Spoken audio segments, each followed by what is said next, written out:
Hello everybody, welcome back to another video. I am in a different house right now, so a different setup for this video. Anyways, let's get on with it. In this video, I want to talk about how to get free books on your iPhone, Android or an iPad device. For this video, I'm going to be using an iPad because it's a bigger screen and it's easier for me to do a screen recording. The way we do this is by using the app Libby. This app involves connecting digitally to your local library. Most libraries have this collaboration. I live in a town of 15,000 people and my local library has it, so I'm sure yours does too. Let's say your town doesn't have it, you can ask a friend to sign up on your behalf at their local library and then you can just use their account. So whatever works for you. Anyways, let's get on with the app. Go to your Play Store or App Store and search for Libby. What you are looking for is Libby by Overdrive. Download that. Once you open the app, it will ask you, do you have a library card or not? I'm going to assume that this is your first time using the app, so I would select not yet. Now your job is to find the local library in your area. So just click on find libraries nearby. When you do that, this is one way of doing it, or you can just search it. Now that your library is set up, it will ask you to sign in with your card or set up for a new card. Since this is your first time, click on I would like a card. And a message pops up where it tells you to go to your local branch and sign up for this card. Now go to your local library's website and register with a new account. There is no point going through my process because every website is different. Anyways, let's get back to the app.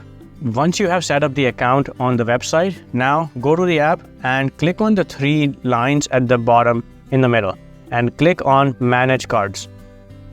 Once you do that, now your job is to add the library card that you just registered for. This time, now you click Sign in with my card. Now, the library that you picked in the initial setup, that's the one you click here.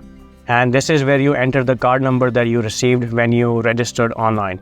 When you registered, it must have given you a PIN ID as well that you had to set up. That's the PIN that you enter here. And then click on Sign in. One thing before we move on. The online registration that you did, your library might have a different limited number of days. For me, it was 14 days before that expired unless I go to the local branch in person and complete the registration. So don't forget to do that, otherwise your card will expire. Now let's look for books that you might enjoy. Click on the search button at the bottom left and let's look for a book. For example, you can look for Malcolm Gladwell's. Let's see what books are available here. In this, you can see there are hours written at the bottom of each book. That means they are audiobooks. If you want a book to read, you can just filter the books at the top here, and that will give you all the books that are available. Now, let's look at outliers. If you want to put a hold on that, just click on that book, and you can click on Place Hold. Once you do that, you can see how many copies are available and the time you have to wait. There are 4 copies, and you have about 4 weeks to wait. There are 3 people ahead of you. You can click on Place Hold and that's it. You will get a notification when the book is ready for you. Now, let me give you an example of a book that is available for you to read right now. In order to do that, click on the search button at the bottom. Click on the books icon under Explore with filters. Click there. Now, you have to go to more filters here by clicking the 3 lines. Books is already selected under Format. Just scroll down and under Availability, click Available Now. When you do that, click on Show Titles. Now these are the books that are available for you to read right now.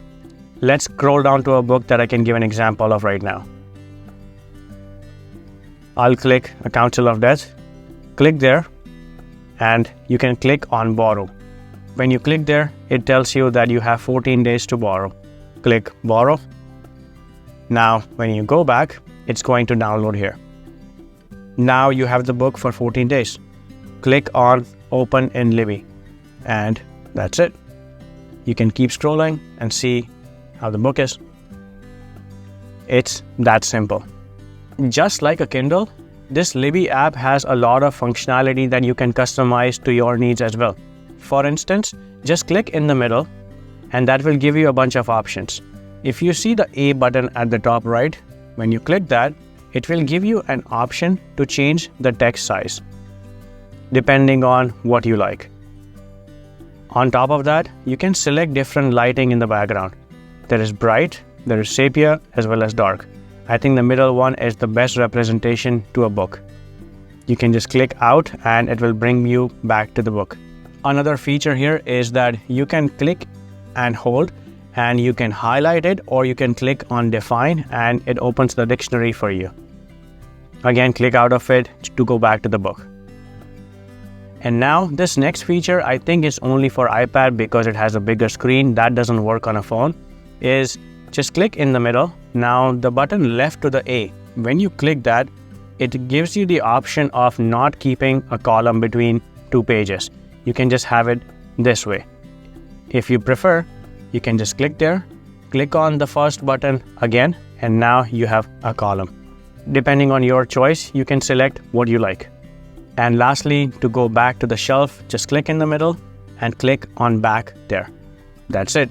In the bottom row there, the second last button is your shelf. It shows what books you own right now and how much time you have left before it's going to be returned to the library.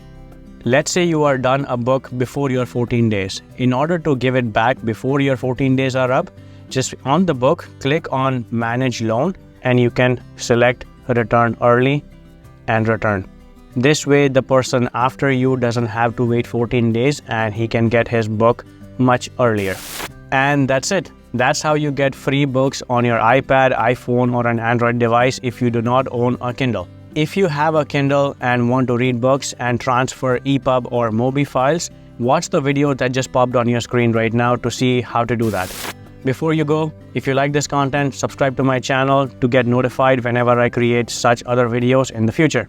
Thanks for watching. See you in the next one.